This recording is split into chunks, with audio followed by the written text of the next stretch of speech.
everybody, this is Vodka Soy Latte from the Wits End blog and from Vodka Soy Latte at Instagram. Come and find me and give me a wave.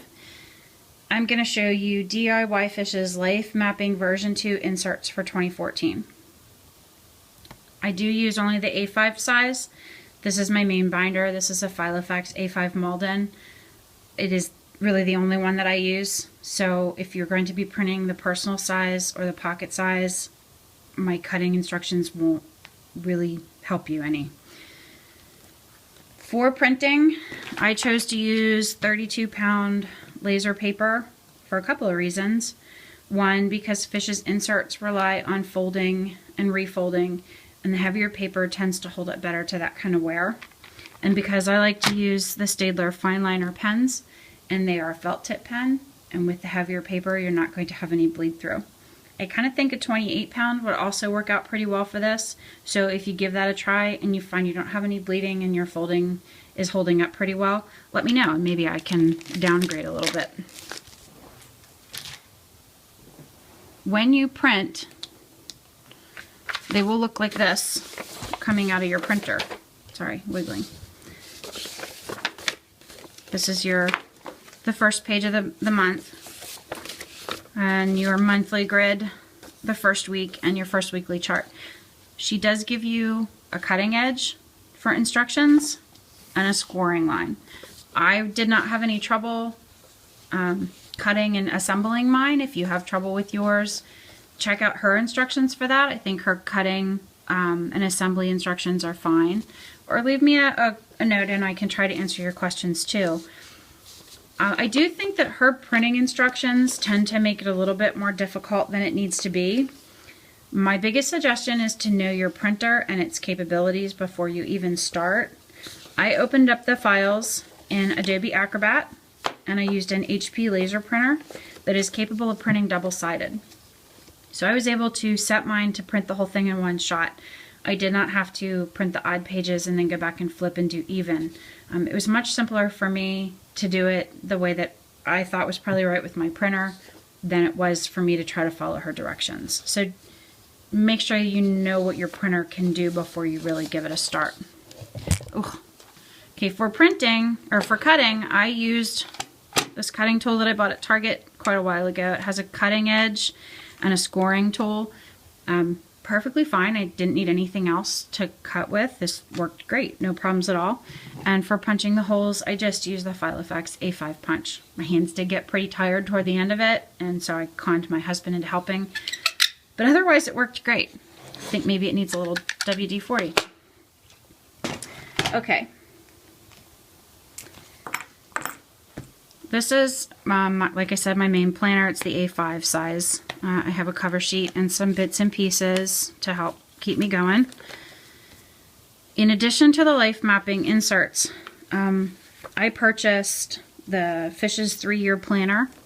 It's a really nice tool for long-range planning, and I like it better than the Filofax version, mostly because I have more space here, more years, and the Filofax paper is so rotten. The way that I use this is pretty simple. If I know in advance that I have something going on a particular day during the year, I put a box around the year. So for example, right here, my kids' school's closed these days and these days. If I know it's a whole day, it gets a box. If it's a half day, it gets a hash line in the middle, and there's a dot in my son's colors. My older son is blue and my younger is green. So that I know who's off on any given day. So here, my older son has a half day here and the younger one has a half day the next day. They're at different schools. So this is pretty handy for long-term planning in the sense that you can see what days you have free and what days you don't if you can plan ahead that far. I really like it. I would recommend it quite highly. I still keep the traditional monthly view calendar in here as well because I have not quite gotten used to the format of Fish's monthly. She uses horizontal instead of vertical, or vertical instead of horizontal. I'm not sure. I'll show you what I mean. But I do keep this on here so that I can kind of still see my months laid out in the traditional view. Pretty helpful. Okay, so this is a monthly task planner that comes with the life mapping inserts. It's handy for planning out things that you have to do during the month. And it's also for seeing if you have any scheduling conflicts. So here are my monthly tasks. If they have a specific day on which they're due, or like it's an appointment and I know I have to go on that day, it gets a box. If it's just a task that can be done at any point, I don't put a box, but I will put a dot when it's done.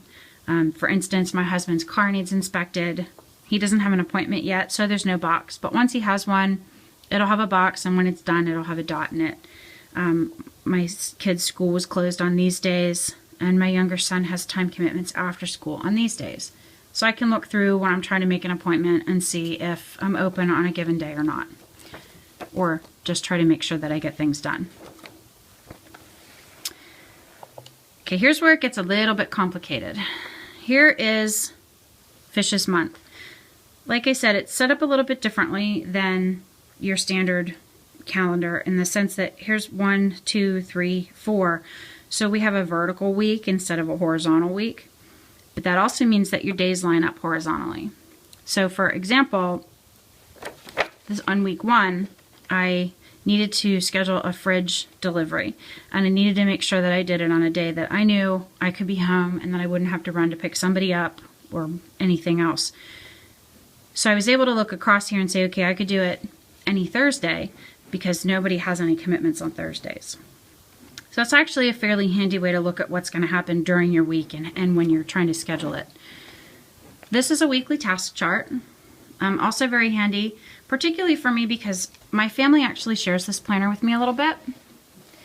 And they can come to the planner and they can see what needs to be done in a given week and if it's assigned to a particular person. So, for example, my son had to clean his sneakers and it was assigned to him. And it's in blue and it's got his initial next to it. And lo and behold, look, he did it because he knew it needed to be done by a certain day. My kids have to do what we call poo patrol every day, which is cleaning up after the dogs. So somebody is required to do that every day. There better be a dot in those boxes or we have to chat. So this is very nice to keep track of tasks and appointments and things that you need to do. I do use it mostly for my to-do list. Quite handy. The facing page is a notes page. You could use it for anything you wanted. When you open the page, this is the beauty of Fish's inserts. You get to see your day, your week, and your month all at once. So this was January 1st. Here you have a box over here that I'm using for journaling. Just write in things that might happen during the day or various things that that I'm observing in my kids or that happened that were significant or just how I felt during the day. And what's kind of cool is that Fish has this little box up here. It says I feel. And you get to write in how you felt that day. She has a little face, and honestly, I can't remember what that meant. And there's also a weather box, and I'm obsessed with tracking the weather, so this is pretty cool. I get to write in my high and my low temperature for the day. Down here at the bottom, or in the middle, there's glasses, like the Studio L2 Hydrate stamps, for those of you that use those, where you get to track your water intake or coffee or vodka soy lattes maybe. And below that, there's a list of daily things that need to be done. There's also a time grid. This whole section here is from midnight to midnight. Anything that might need to happen at a particular time, you can record it there. The facing page is a notes page. So you can just keep a journal of the day. You could draw pictures, have your kids draw pictures, whatever you want to do. And down here in this bottom box, I use it for work. So for right now, we're actually in week 2. So I can pull my week 2 out and I can flip to today. I can see all of January.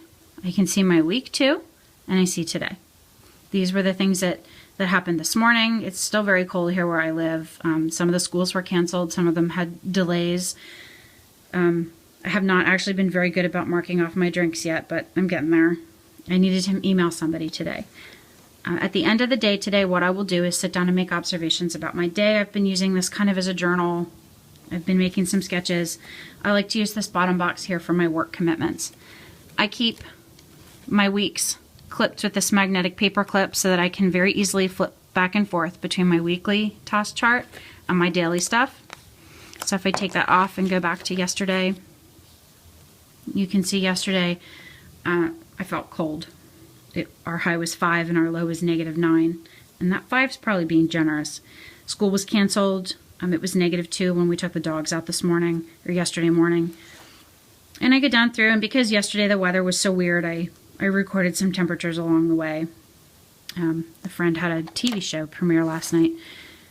My work things are down here. So this is I love these inserts. They really have helped me kind of keep things together and figure out where everything has to happen, and I like that I can share them with my family. Another really cool little feature about Fish's inserts is her index feature. Said that twice, didn't I? If you color code, and I do, you can assign a color to every person in your family or yourself, or different categories like my husband, myself, my kids, the house or cars, pets, finance, and school. And they each have a color.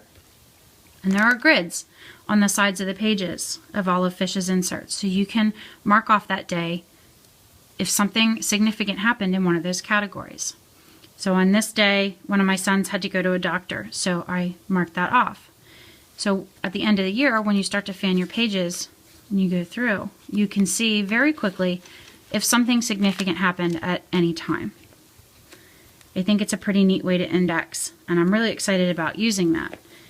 The other really nice part of Fish's inserts is that she gives you contents pages. So you can look here, you can write down a significant event. We adopted Chester, my son's guinea pig, on the 1st of January, and that was on page 6. And since there are little page blanks at the bottoms of the pages, I can go to page 6, and I can see right here that we brought Chester home. And this would be also really handy for major events. For example, if you're, like I got a new refrigerator. So for warranty purposes, I can go back and say, yes, I got my new refrigerator and it was delivered on this day. So I can go back then and find the receipt in my files based on the contents in my planner.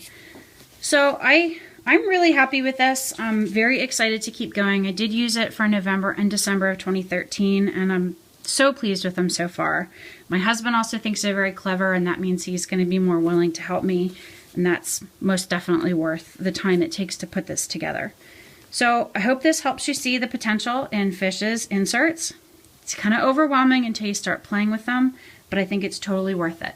If you have any questions, please leave them in the comments down below, and I will be very happy to get back to you. Thank you so much. Happy New Year.